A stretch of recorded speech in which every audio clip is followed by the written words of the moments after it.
এটি হলো স্বাগত জানানোর চিহ্ন। কোনো অতিথি অথবা অপরিচিত কাউকে, হয়তো যারা তাদের সাথে দেখা করতে আসে, অথবা আমি জানি না উদ্দেশ্য কি, তার উপর নির্ভর করে। বাঁশি, স্থানীয় বাঁশিগুলো বাঁশ থেকে তৈরি। তারা তাদের ভাষায় আমাদের স্বাগত জানাচ্ছে। আমাদের এখানে আসার উদ্দেশ্য হলো খাদ্যে পরিণত হওয়া, কুরআই মানুষগুলো দ্বারা। আপনি শব্দটি শুনেছেন? এটা তারা তারা আমাদের সম্ভাষণ জানাচ্ছে। আমি জানি না সে কি সিরিয়াস নাকি মজা করছে, তবে আমরা তাদের এখন শুনতে পাচ্ছি বনের মধ্য থেকে। হাই কি করে বলে? কোন্থ্রি, কোন্থ্রি। কুন্ত্রী।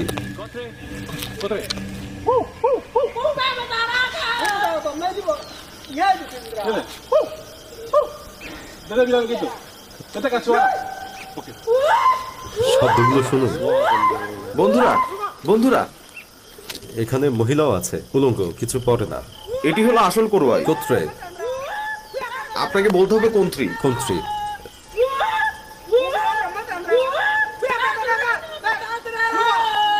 কুন্ত্রী।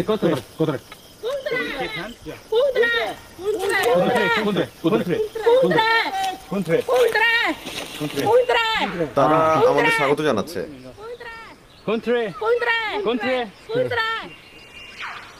তারা চায় আমরা তাদের বাড়িতে যাই। অবিশ্বাস্য, এটি একটি পরিবার, তাই না? হ্যাঁ, তারা একটি পরিবার।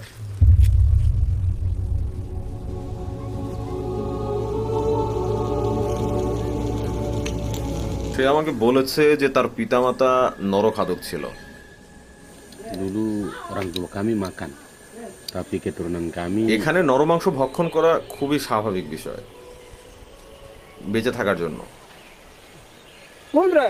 এটি অদ্ভুত এক জায়গা। আমরা তাদের বাড়িতে আছি। আমি বিশ্বাস করতে পারছি না তারা এখানে কিভাবে বাস করে। তাদের ঐতিহ্যবাহী পোশাক, তারা কিছুই পরিধান করে না।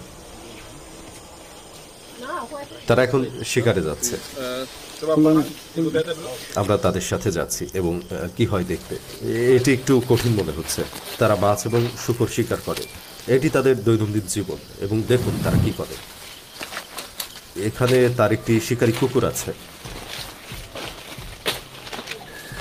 শিকার করার সবচেয়ে পুরাতন প্রথা। তারা শতাব্দী ধরে এভাবে বাস করে আসছে।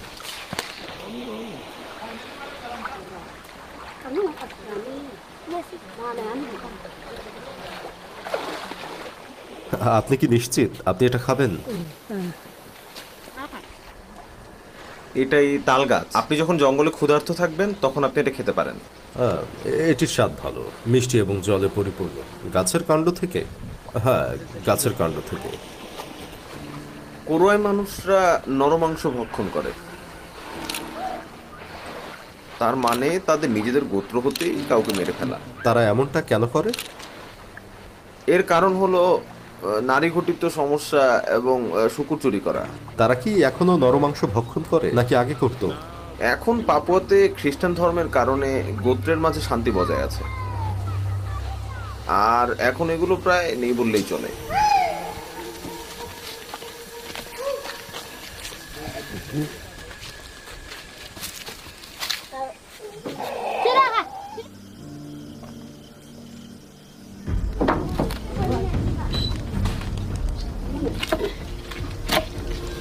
এখনো আছে।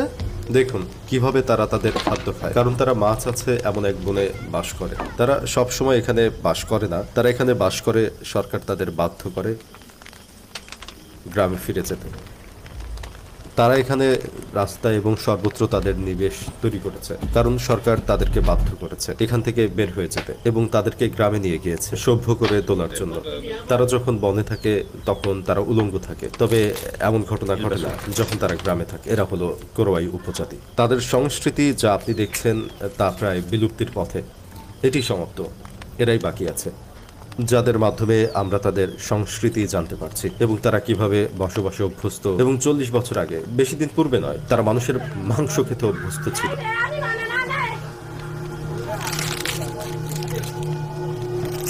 আমরা এখন চলে যাচ্ছি বন্ধুরা, আমাদের অ্যাডভেঞ্চার শেষ। আপনি যদি কোরআই উপজাতি সম্পর্কে শুনে থাকেন তবে তারাই সর্বশেষ নরখাদক উপজাতি। তারা 60-এর দশক থেকে এটি বন্ধ করেছে। তবে তাদের মাঝে কেউ কেউ এটি এখনো করে থাকে। তারা বনের মাঝে লুকিয়ে থাকে, এই বিশাল বনে। সরকার তাদের জন্য বাড়ি তৈরি করেছে। এই লম্বা গাছগুলো দেখুন, যেখানে তারা একসময় বাস করত বৃষ্টি থেকে নিরাপদ থাকার জন্য, যেটি এখন শুরু হলো হঠাৎ আমাজনের মতো। মানে আপনারা যদি দেখতে চান আমাদের জানাবেন। আমাজন বনটি ব্রাজিলে, করোয়াই পাপুয়ার বনের একদম মাঝে। এটি সবচেয়ে বড় এবং উঁচু নিরক্ষীয় দ্বীপ পাপুয়া। আপনারা কমেন্টে আপনাদের মতামত জানান। আমরা তোরাজা এবং কোমোদাতে গিয়েছি, আজকে করোয়াই।